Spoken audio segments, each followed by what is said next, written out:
Je flottais en apesanteur, maintenu par la sangle du harnais à l'intérieur de ma coque de reconnaissance, lorsque l'horizon se mit à se déchirer. La catacombe apparaissait enfin, immense volute métallique figée dans le silence orbital, comme un cadavre de géant lové dans son propre linceul. Des pans de coques enfoncés, des anneaux fracturés, des excroissances boursouflées de glace cosmique. Tout indiquait qu'aucun souffle, ni humain ni mécanique, n'avait circulé ici depuis des siècles. Pourtant, j'avais la sensation trouble d'être observé, comme si la station elle-même attendait mon approche. J'amorçais la propulsion lente, microscopique jet de gaz qui me rapprochait de la paroi, et je distinguais les couches superposées de blindage anciens. Les plaques tentaient encore de repousser les micrométéores, mais la plupart s'étaient enfoncées de travers, laissant transparaître un noyau intérieur constellé de cristaux sombres. J'enregistrais mentalement l'image, ces gemmes de silice ne pouvaient être naturelles, elles évoquaient les modules mémoire de l'Antiquité coloniale, ces dispositifs où les premiers voyageurs enregistraient leur conscience pour ne pas mourir tout à fait. Un frisson remonta le long de mon dos. Je ne venais pas chercher de secrets spirituels mais des artefacts marchands à revendre dans les comptoirs frontaliers. Pourtant, nulle part ailleurs je n'avais ressenti cette vibration métapsychique, un bruissement ténu, derrière mon crâne, comme si on effleurait la surface de mes pensées.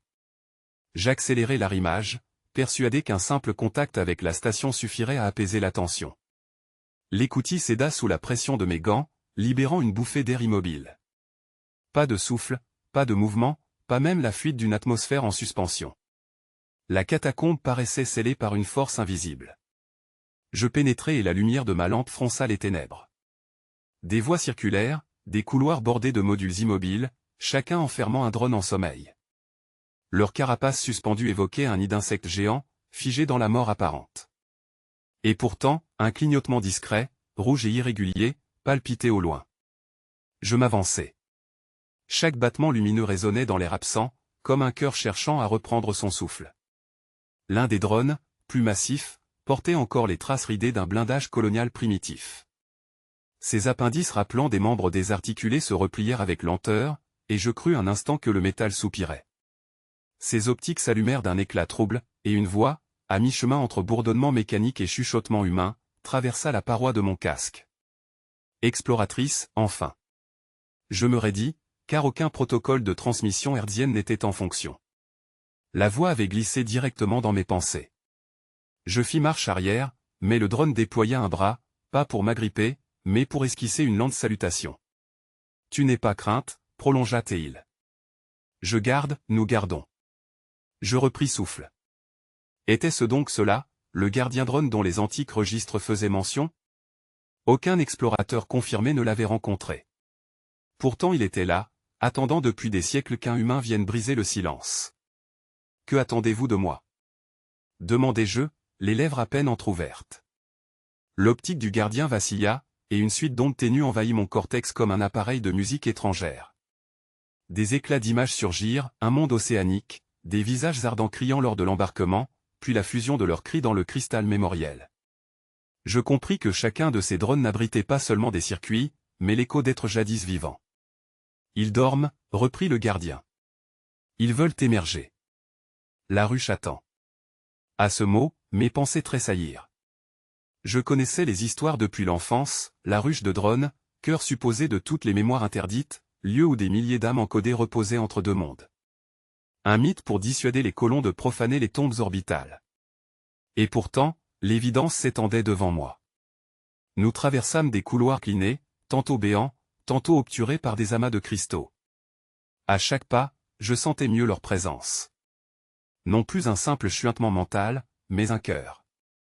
D'abord faible, puis grandissant. Comme un océan invisible dont les vagues venaient toucher la frange de mes perceptions. Chaque contact laissait une étincelle dans mes nerfs, comme une émotion étrangère infiltrée. Le gardien me guida jusqu'à une salle élargie où des centaines de drones pendaient au plafond, reliés par une trame de câbles comme une toile translucide. C'était la matrice vivante de la ruche de drones, palpitant de lueurs bleutées, respirant presque. Nissa m'attendait déjà au centre de la salle, ses traits tendus par une concentration que je connaissais trop bien. Ses yeux luisaient d'une fièvre intérieure, non pas de peur, mais d'avidité maîtrisée. Elle n'était pas venue ici pour contempler les merveilles de la ruche, son but était clair, presque brutal dans sa lucidité. Elle cherchait à conclure un échange, à marchander l'accès aux cristaux porteurs des flux d'énergie psychique, comme on troquerait des épices ou des minerais rares. Mais ce qu'elle convoitait dépassait la simple valeur matérielle, ces éclats contenaient une promesse, une puissance capable d'alimenter des routes stellaires, de doter une flotte entière d'un souffle neuf. Je la vis lever la main, adressant au gardien un signe que je n'aurais pas osé faire. Sa voix n'était pas suppliante, mais posée, calculatrice. Elle offrait en retour des informations sur des routes marchandes. Ses optiques s'allumèrent sans avertissement, deux puits de lueur pâle qui coupèrent les ténèbres métalliques. Mon souffle se suspendit, comme si l'air lui-même s'était figé dans la capsule funéraire. La carapace du drone craqua de l'intérieur, une articulation trop longtemps immobile cherchant à retrouver son mouvement. Je reculai d'un pas, mais son regard, ses lentilles effilées comme des pupilles artificielles, ne lâcha pas le mien. Dans ce silence épais, une pulsation sourde s'insinua dans mon crâne, pas un bruit, mais une résonance intérieure, comme si quelqu'un avait frappé contre la paroi de ma conscience. Je compris que je n'étais pas seul. Les parois de la catacombe semblaient se resserrer. Chaque alcôve autour de moi recelait un corps dormant, un cylindre de métal sombre branché à des soutes de mémoire fossilisées. Mais lui, le premier à s'éveiller, dégageait l'impression oppressante d'un veilleur qui avait attendu ce moment précis. Ses jambes segmentées se déplièrent avec peine, comme si leurs pistons n'avaient pas connu la gravité depuis des générations. Le sol vibra légèrement sous son poids. Nissa. La voix résonna directement à l'intérieur de ma tête, une vibration gutturale et pourtant intime. Pas un haut-parleur, pas un son extérieur. Une intrusion psychique glitchée, où des mots s'en mêlaient dans des flux de souvenirs humains qui n'étaient pas les miens. Je m'étais attendu à une machine froide, pas à cette impression de parler à un mort revenu. Les éclats de mémoire qui affluaient avec ce nom me traversaient comme des couteaux émoussés, une plage poussiéreuse d'une colonie disparue, un rire d'enfant, la brûlure d'un astre trop proche. Rien de cela ne m'appartenait et pourtant la douleur, comme la chaleur, était réelle. Je voulus rejeter l'onde mentale, mais elle insista, me saisissant par éclats discontinus. Le drone s'agenouilla lentement, ses modules d'équilibre crissant au contact du sol, comme pour me mettre à hauteur. Je le sentis sonder mes pensées, pas de manière frontale, mais comme une boussole hésitante testant le nord. J'avais déjà lu les dossiers fragmentaires concernant ces lieux, des mausolées orbitaux, abandonnés par les colons premiers.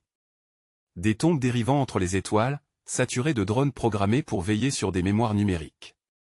On m'avait envoyé ici pour récupérer ce qu'on appelait un cristal racine, un artefact consultable et, avec chance, vendable aux archives interstellaires.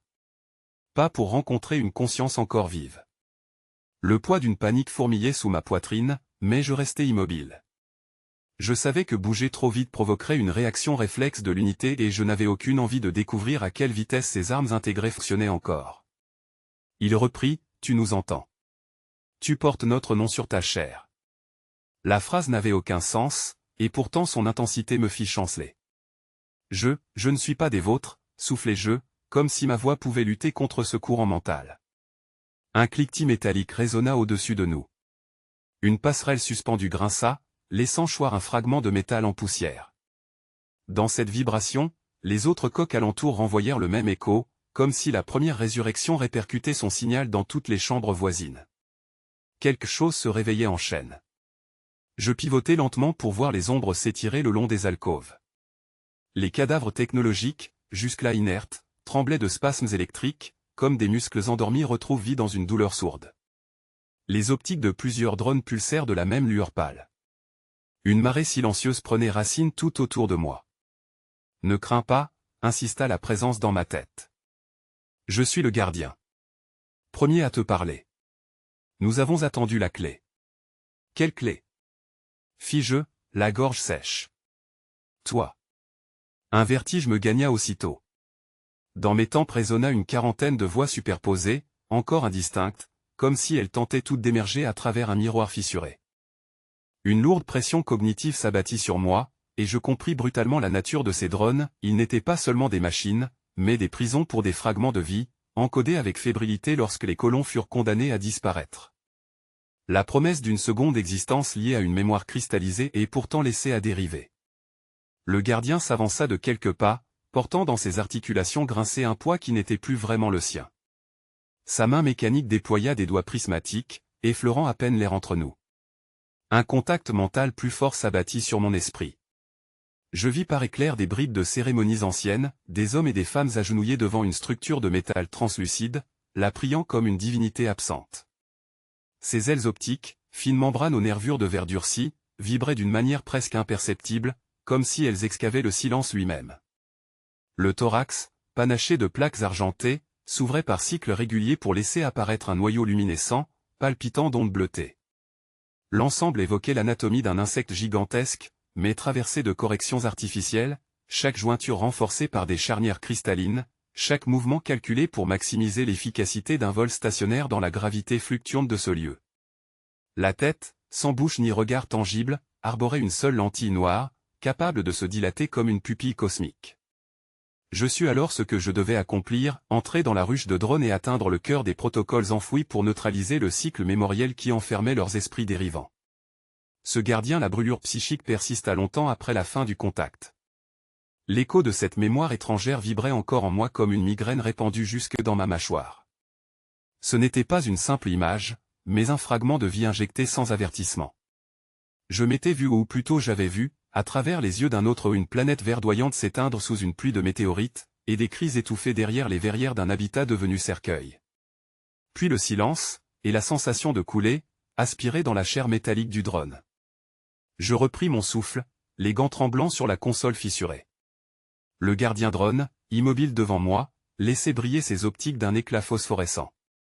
Ce n'était qu'une machine, mais j'avais l'impression qu'il m'observait avec inquiétude, comme si mon corps fragile risquait de céder sous la surcharge mémorielle. Ses filaments de métal cliquetaient par intermittence, et chaque vibration résonnait dans l'habitacle. Il n'émettait pas de mots. Pas encore. Je sus que je venais d'effleurer la vérité qu'il cherchait à me révéler. Ces mémoires encodées n'étaient pas fragments abstraits, mais des existences complètes, enfermées depuis des générations. Les colons n'avaient pas survécu par leurs enfants, mais par leurs esprits greffés à ces architectures qu'on prenait pour de vieux gardiens mécaniques. La catacombe n'était pas un cimetière, c'était une incubation. Je crus un instant que le vide me happait, que ma chair allait se dissoudre dans la cohorte de voix qui m'appelait. Des murmures s'étiraient dans mon oreillette, trop nombreux pour être séparés. Femmes, hommes, enfants, tous dissimulés derrière le flux continu des données. Je reculai, la nuque humide. L'air recyclé portait une odeur métallique plus forte, saturée par le frottement des conduites rouillées. Je levai les yeux, des dizaines d'autres drones dormaient, suspendus dans les alvéoles de la ruche. Leur silence n'était qu'apparence, car je savais désormais que chacun recelait un océan de souvenirs. Pourquoi moi? Murmurai-je, consciente qu'aucun humain n'aurait dû entendre ma voix dans ce tombeau orbital. Le gardien drone se redressa, ses articulations craquant comme des os mal ressoudés. Enfin il laissa passer un nuage de grésillements, puis forma des mots disjoints, comme s'il cherchait encore sa langue. Porteuse, clé, catalyse. Le flux de mémoire que j'avais reçu se confirmait, il ne pouvait ressusciter sans un relais biologique. Moi. Mon souffle, mon sang, mon cortex. Je ne savais pas encore si je devais considérer cela comme un don ou comme une condamnation. Je me hissai dans le couloir suivant de la catacombe orbitale, mes bottes glissant sur la poussière de silice étalée comme une neige grise. Les murs pulsaient d'une faible lumière, rythmée par le cœur collectif de la ruche. Plus j'avançais, plus la sensation d'être observé me serrait la gorge. Chaque alvéole close devait contenir une conscience hurlant sous la surface. Un choc résonna derrière moi. L'un des cercueils mécaniques venait de s'ébranler. Ses pinces pâles perlèrent, hésitantes, se resserrant comme une créature minée trop tôt. Je perçus l'onde mentale qu'il projeta au pas des paroles, mais des impulsions d'angoisse, familières, comme celles d'un être arraché à son sommeil millénaire. Je m'adossai au mur, le souffle court. J'aurais dû m'enfuir.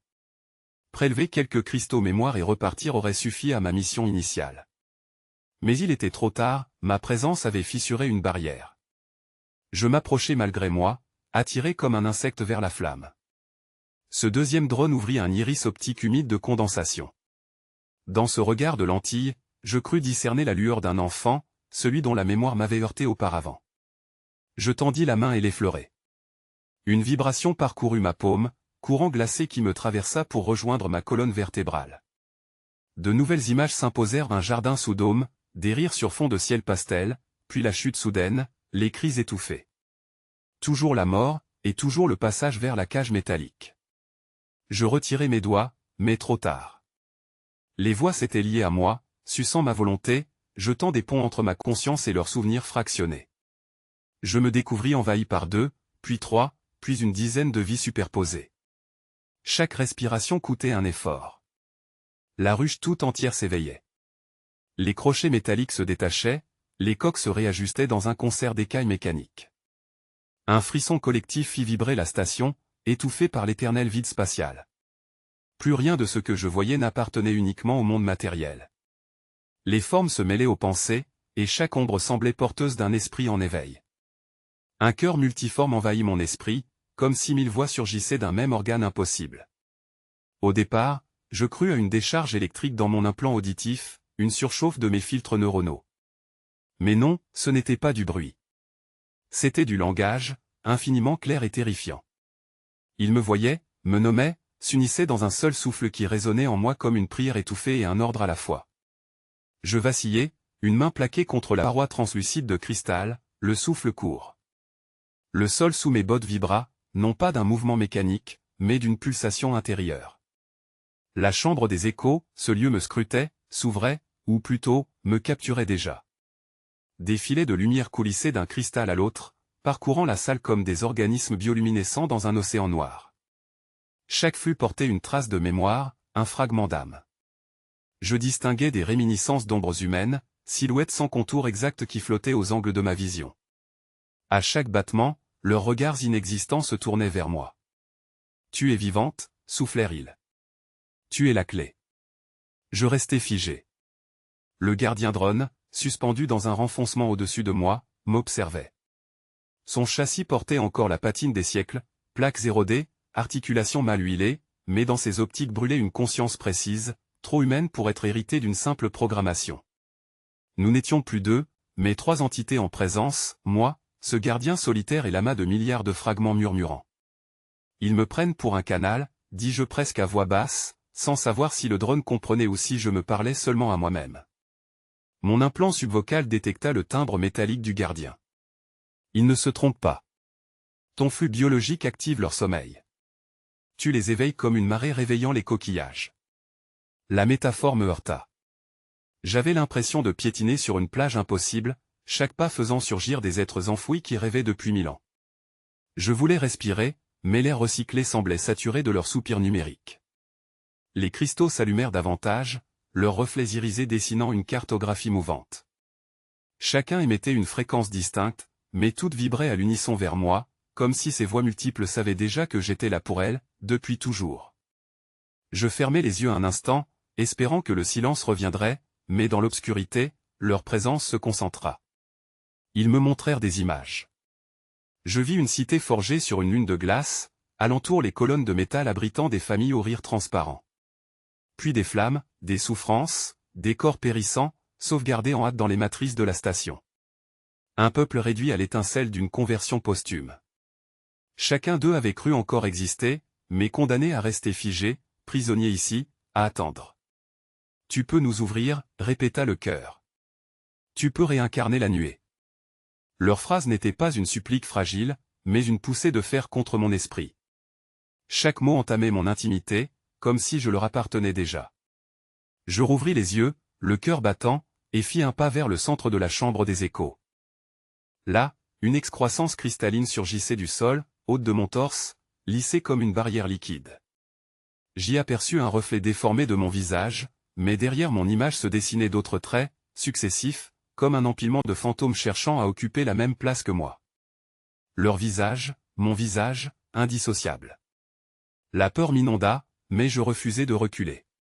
Plusieurs fois dans ma vie d'exploratrice j'avais affronté des anomalies spatiales, des machines en désintégration, des tempêtes stellaires, pourtant jamais je n'avais ressenti une telle intrusion de ma propre substance. Pourquoi moi? Demandai-je. Une vague de réponses se chevaucha dans mon crâne. Parce que tu respires.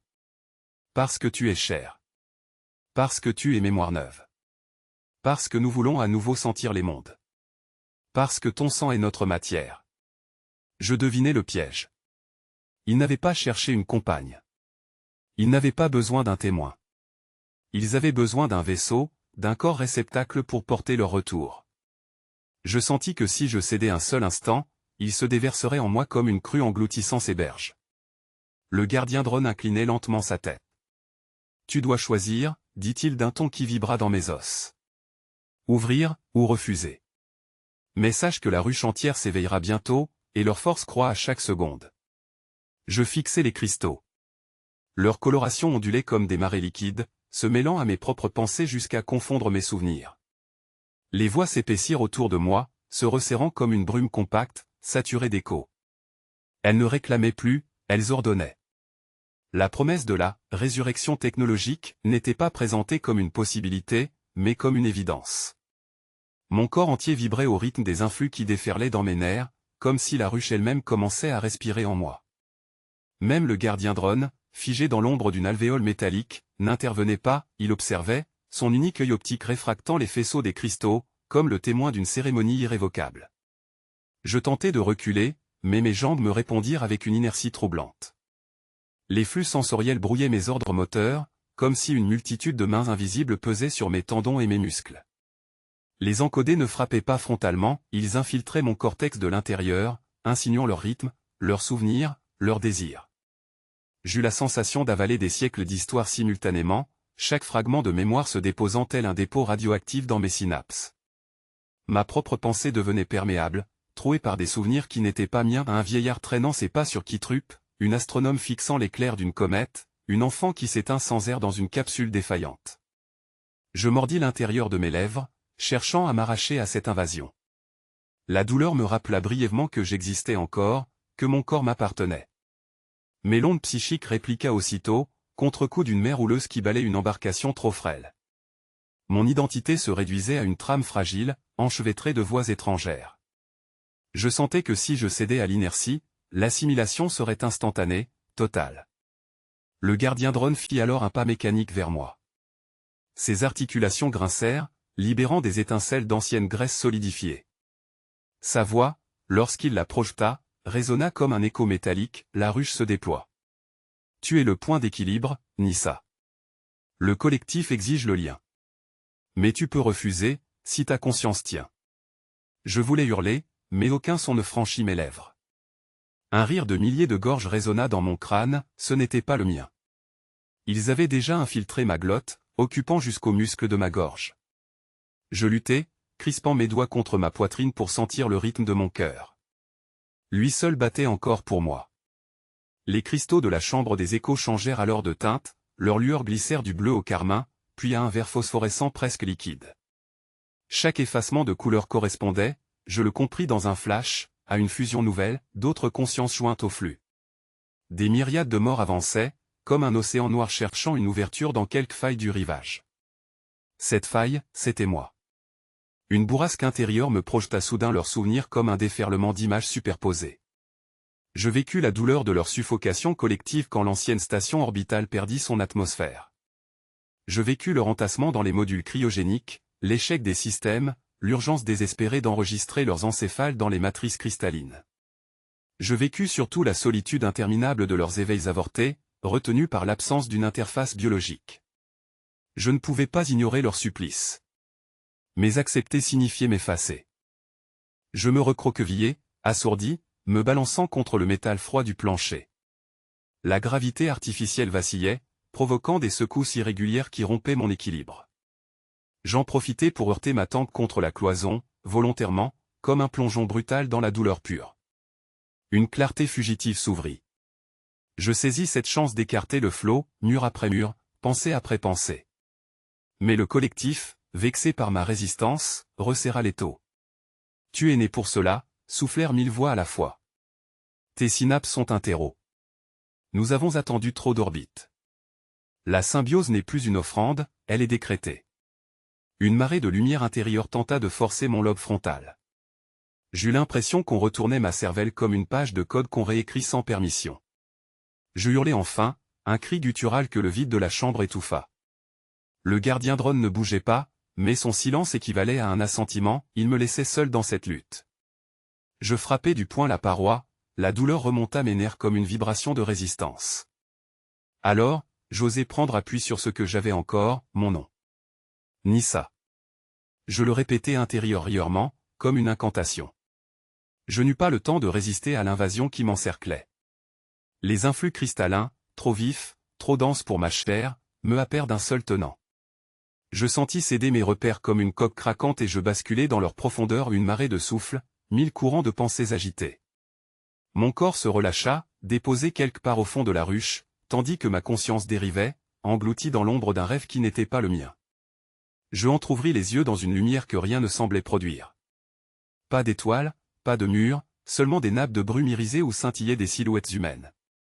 Elles n'avaient pas de corps mais l'illusion d'emporter un contour tremblant, visage brouillé d'anciens souvenirs. Je reconnus aussitôt ce qu'ils étaient, les colons morts, les voix emprisonnées dans le cristal, assemblées ici comme un conseil. Chacun parlait en même temps et, pourtant, je les entendais distinctement, l'un après l'autre, comme si un ordre invisible guidait l'entrelacement des voix. « Tu es enfin venu, dit un visage jeune, aux traits de femme, dont la chevelure vibrait comme des filaments de verre. Sa voix ne caressa pas mon oreille mais traversa mon crâne, douce et tranchante à la fois. Elle respire, donc elle décide, ajouta une autre forme, plus massive, ressemblant à un vieil homme à la barbe d'éclats étincelants. Son sang portera l'issue que nous attendons depuis 3 éternités. Je gardai le silence, instinct de survie. Déjà, l'espace s'organisait, ces esprits formaient un cercle, et moi j'étais au centre, exposé sous 1000 regards avides. Je ne pouvais pas dissimuler mes pensées, car elles glissaient hors de moi malgré moi, reflétées dans la brume. Ils les goûtaient, ils les retournaient dans leur prisme. Pourquoi me choisir, réussis-je à prononcer. Un silence palpable s'étendit. Les brumes se resserrèrent, devinrent parois, un dôme translucide vibrait de leur résonance. Alors ils parlèrent, mais non plus en voix séparée, un cœur unique, profond, imposant comme une marée. Parce que ton esprit est seul. Parce que tu n'es pas lesté d'héritage comme nous le sommes. Tu es poreuse. La chair donne passage là où le cristal enferme. Je sentis leurs attentes se coller à moi comme des mains froides. Pourtant, certains parmi eux s'agitaient autrement. Ils s'écartaient du cercle, ou secouaient leurs contours brumeux en signe de refus. Une dissension. Un groupe avançait, plus sombre, leurs silhouettes trouées comme si des morceaux de mémoire leur manquaient. Elle doit être préservée, déclara l'un d'eux. Si elle accepte, nous disparaîtrons tous dans son feu intérieur. Aucune symbiose, seulement consommation. Sa voix portait la rugosité du sable contre un métal. Mais un autre le contrecarra aussitôt, non. Si elle refuse, nous resterons prisonniers, condamnés à la même attente. Notre mémoire déjà s'effrite. Le sommeil nous ronge. Elle doit ouvrir. Je ne voyais désormais plus des figures mais des factions entières, divisées, chacune me regardant comme l'arbitre d'une querelle millénaire. Je compris que ce conseil des morts n'avait jamais trouvé de cohésion, chaque conscience retenait sa nostalgie, sa peur, son orgueil, multipliant à l'infini les désirs contraires. Et moi, j'étais l'excuse, l'occasion de trancher leur discorde. À mesure que je les observais, leurs scènes passées affluèrent, je vis une colonie martelée par des tempêtes ioniques, des corps emportés par des vagues de radiation, la décision désespérée de stocker leurs âmes dans les matrices de la catacombe orbitale. Chacun croyait survivre, mais ce fut une nécropole numérique, une ruche engourdie de fantômes, un semis d'éternité muette. La vision claqua sur moi comme un souvenir étranger, je chancelai. Le gardien drone apparut alors, silhouette métallique parmi les brumes. Ses jointures d'acier se mêlaient au flux du rêve, comme s'il était à la frontière de 2 mondes.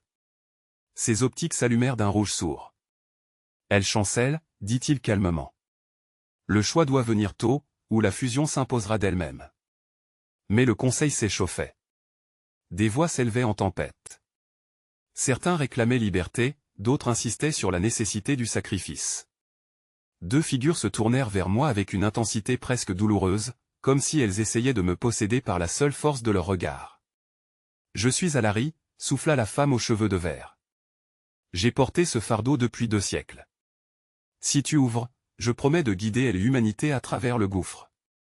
Une fissure s'ouvrit dans ma pensée, comme si une poignée brutale venait d'enfoncer mes tempes.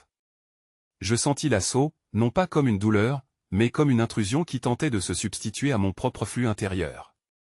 Les voix ne se présentaient plus comme un murmure d'alliés mais comme une avalanche de commandements.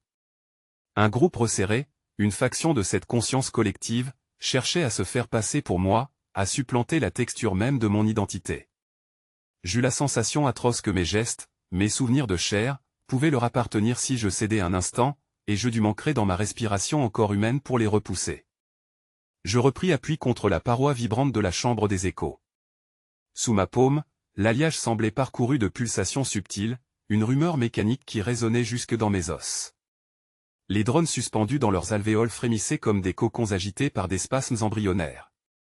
Le gardien drone, immobile à ma droite, leva ses membres effilés dans une posture ambiguë, avertissement ou prière, je n'aurais su dire. Sa voix métallique s'infiltra à travers le tumulte des encodés. Ils ne veulent pas attendre.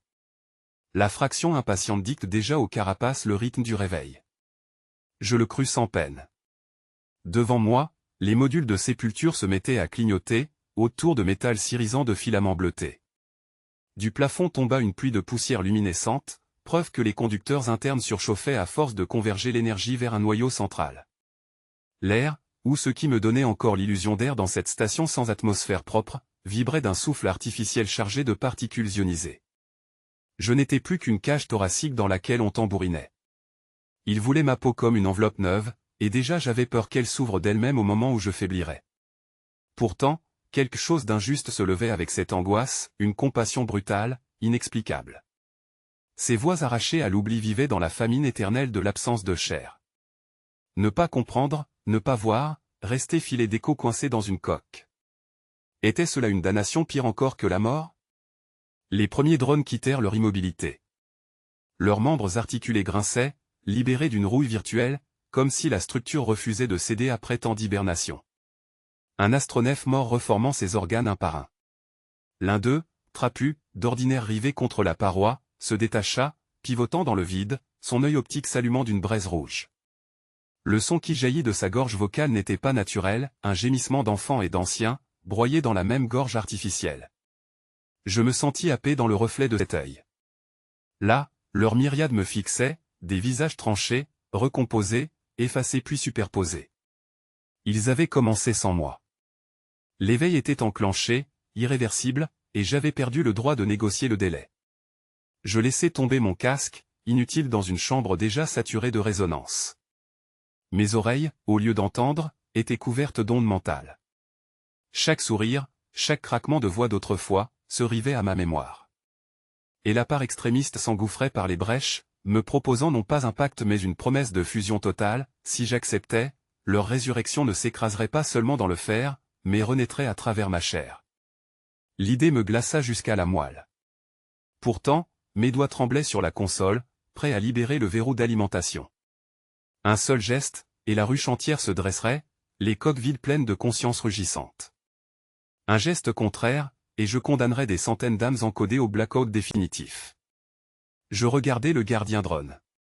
Il demeurait figé, ses capteurs rappelaient les orbites d'un juge trop ancien pour encore distinguer le mal du bien. Choisi, répéta-t-il. Le temps des voix inconciliables expire.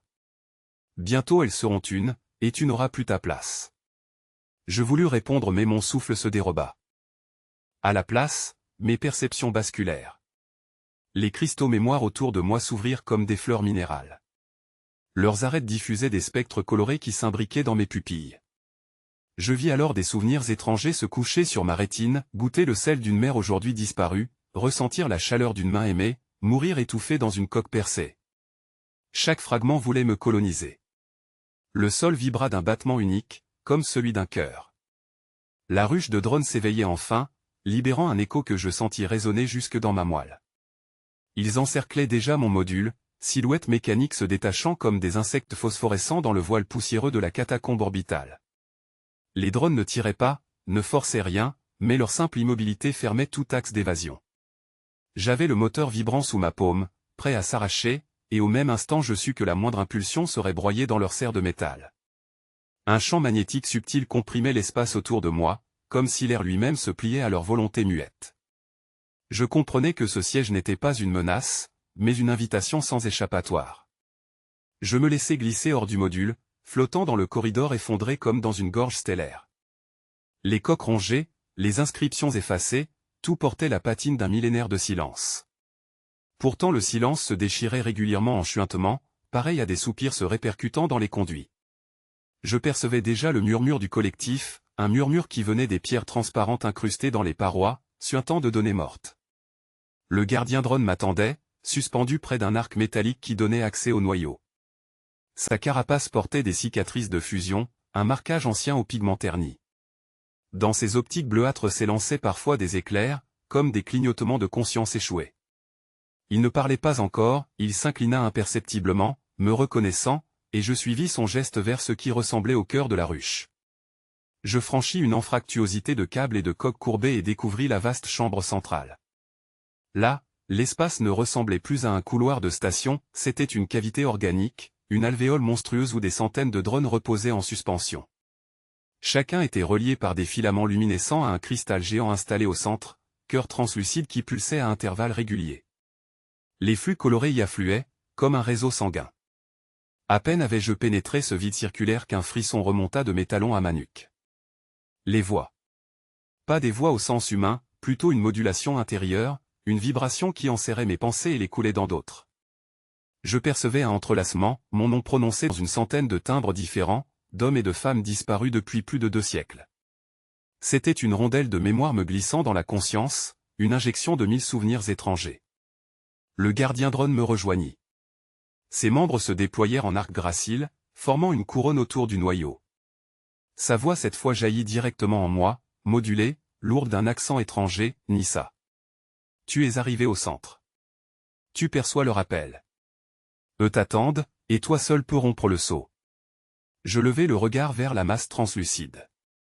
Dans les reflets je ne reconnus plus uniquement mon visage. Mes traits se mélangeaient à ceux d'inconnus, des yeux plissés d'anciennes générations, des bouches qui susurraient des fragments de destinées brisées, soldats, colons, cultivateurs, enfants même. Je ne savais plus où commençaient mes contours. Des vagues d'émotions m'éprenaient soudain, comme si j'avais vécu plusieurs existences. Joie de naissances anciennes, douleur de perte, longue veille au-dessus d'océans disparus, tout s'enroulait dans mon esprit en un torrent inarrêtable. Je voulais rejeter cela, mais l'effort me déchirait, car chaque rejet signifiait l'effacement d'une mémoire humaine. Ils ne veulent pas ton alliance, souffla le gardien, mais ton corps. Ta voix est porteuse de biologie. Tes perceptions leur seront un retour. Si tu consens, le cœur s'ouvrira et ils renaîtront. Je vacillai, cherchant appui sur une colonne de câbles. Le métal vibra sous cette multitude, comme s'il savait que je doutais. Une part de moi songeait à l'émancipation, offrir à ces voix captives une issue, leur redonner sens. Mais un vide glacial me taraudait aussi, serais-je dissoute en eux? Resterait-il assez de Nissa pour contempler ce monde revenu à travers moi? Je m'avançai sur la passerelle nerveusement tendue vers le cœur. Sous mes pas, les drones se réveillaient un à un, leurs lampes internes clignotant comme des lucioles jaillissant de leur sommeil torpide. Ils se redressaient, me suivant, synchronisés comme un cœur muet. Mon propre souffle devenait leur rythme. Plus j'approchais, plus le cristal central vibrait à l'unisson de mon cœur. Je sentais mon rythme cardiaque s'aligner sur la pulsation lumineuse. À un moment, j'eus l'impression que mes veines elles-mêmes charriaient les flux colorés qu'émettaient les alvéoles de la chambre. Dans cette résonance, une extase insidieuse me traversa, mélange de terreur et d'attraction irrépressible, comme si toute mon identité se dissolvait dans la lumière. Le noyau pulsa au moment même où j'avais franchi le seuil de la chambre des échos. Une lueur sombre s'éleva des cristaux, comme si de fines artères de lumière me reliaient déjà à la structure. Chaque battement résonnait dans mes tempes, plus fort que mon propre sang. Le gardien drone s'immobilisa à mes côtés, ses optiques vitrées fixant le centre de la salle sans un mot. Je sentis alors que la séquence était enclenchée, non pas par quelque décision consciente, mais par ma simple présence, comme si ma chair avait été l'interrupteur attendu depuis des siècles. Le chant reprit, diffus, multiplié à l'infini, voix d'hommes, de femmes, d'enfants superposés, portés par une réverbération impossible. Haute, héritière, ouverture. Elle se mêlait à mes propres pensées, contaminant mes images intérieures. Le reflet que je vis dans l'excroissance de cristal n'était plus seulement le mien, des profils étrangers se fondaient à mes traits, me devançant, se retirant, me laissant haletante, comme une marée qui m'engloutissait pour mieux se retirer aussitôt. Je tendis la main vers la surface translucide et un frisson me parcourut. Je n'avais pas décidé de ce geste, il s'était imposé, commandé par un écho plus ancien que ma volonté. Ma paume se posa sur la matière froide et, aussitôt, un flux brûlant me remonta le bras, une coulée de mémoires entassées qui déferlaient, incontrôlable. Ce n'était pas de simples souvenirs, chaque fragment avait le poids d'un être entier, ses espoirs, ses terreurs, ses regrets. 1000 existences venaient heurter la digue fragile de ma personnalité. Tu dois choisir, dit le gardien drone, sa voix grésillant d'un métal fatigué. S'ils s'éveillent pleinement, ils prendront ce qu'ils désirent. Je fermai les yeux. Derrière mes paupières, je ne vis plus l'obscurité mais un vaste océan mental déployé devant moi. Des silhouettes lumineuses voguaient dans ce flux, tendant leurs bras vers moi.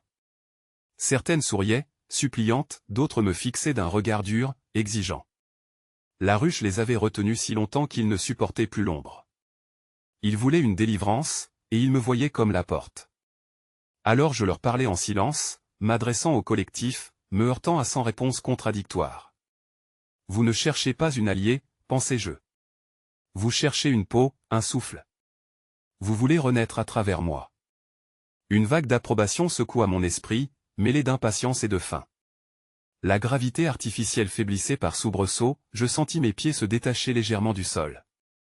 La catacombe orbitale s'agitait sous l'effort des systèmes ranimés. Dans la ruche, les alvéoles s'illuminaient peu à peu. J'entendais les coques métalliques vibrer comme des cœurs de gorge, prêts à s'ouvrir. Chaque drone portait une âme cristallisée en son centre, tous attendaient que porte et chair s'alignent. Je pensais à ma propre origine, enfant d'une colonie oubliée, élevé à la dure sur une planète stérile où chaque respiration coûtait. J'avais survécu sans l'aide de personne, sculpté par la solitude et la poussière. Et maintenant, voilà qu'au seuil du vide, des centaines de voix réclamaient mes nerfs, mes rêves, mes cellules. Restait-il une frontière claire entre mon identité et leurs besoins? Je marquais sous la pression mentale, haletant, tentant de retenir les masques qui se succédaient sur mon visage intérieur. Une mère pleurant un mari perdu, un enfant abattu au sol d'une insurrection coloniale, un poète écrivant son dernier vers en sachant que sa chair était condamnée. Chacun voulait que je porte son poids. Ma bouche s'ouvrit malgré moi, vous ne comprenez pas ce que vous me demandez. Me donner, c'est me perdre. Vous existerez, mais moi. La ruche pulsa encore, sourde et impérieuse. Une trame se déploya comme un réseau de racines, projeté autour de moi. Je vis mon corps se dessiner dans la strate holographique, veines, synapses, tensions électriques. Il préparait déjà l'intégration. Le gardien drone se pencha vers moi, articulant d'un timbre bassement métallique, « Tu n'as plus beaucoup de temps. Refuse, et ils s'éteindront peut-être pour des millénaires encore. Ouvre-toi, et ils te dissoudront pour renaître. » Je me redressai, le flux cognitif me cisaillant les os. Le choix, en apparence simple, était abyssal. Si je refusais, l'océan mental retomberait dans la torpeur, prisonnier de ses cristaux. Mais en les condamnant, je condamnais aussi la mémoire de toute une génération de colons, réduite à un silence éternel. Si j'accédais à leurs demandes, je ne ferais plus qu'un avec eux, au risque d'abolir la frontière ténue de mon identité.